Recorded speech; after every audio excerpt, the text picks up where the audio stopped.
Have you ever wondered what it was like to build the Hoover Dam? Let's start with a gripping tale of engineer Burl R. Rutledge.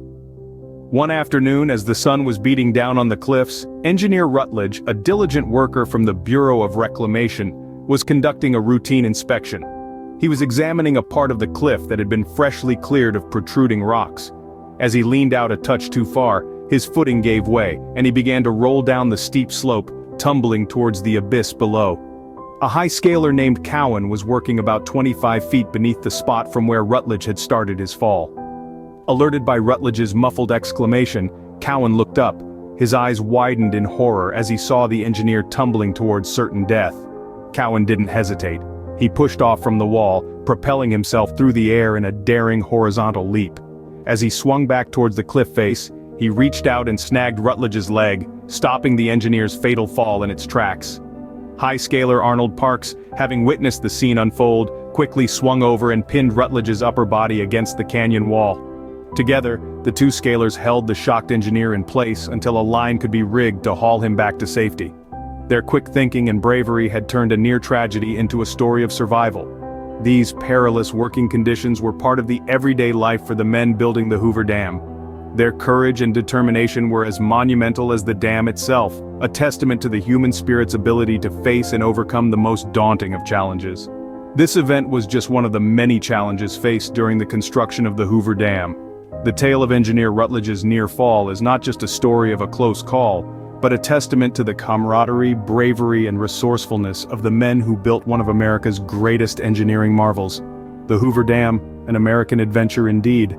Now, imagine being buried alive while constructing a massive structure like the Hoover Dam. This is the story of miner Lee Ryan. One fateful day, Lee Ryan found himself in the heart of Tunnel Number 2, on the Nevada side of the river. A shot had just been fired, and Tunnel Superintendent Floyd Huntington, also known as Haywire, was acting as the crew's safety miner. Alongside Ryan and a cat skinner on a small Caterpillar tractor, Haywire ventured into the tunnel to inspect the results of the blast and to look for loose rock. In the midst of their admiration for the muck pile, a stream of dust and pebbles began to trickle down from the ceiling. The sound that followed was a grating, splitting noise that echoed ominously through the tunnel. All three men instinctively ran for their lives. Haywire shouted at Ryan to warn the operator of the electric shovel that was approaching the heading to turn back. No sooner had the words left Haywire's mouth, a section of the ceiling above the blast face caved, and a blinding cloud of dust filled the tunnel.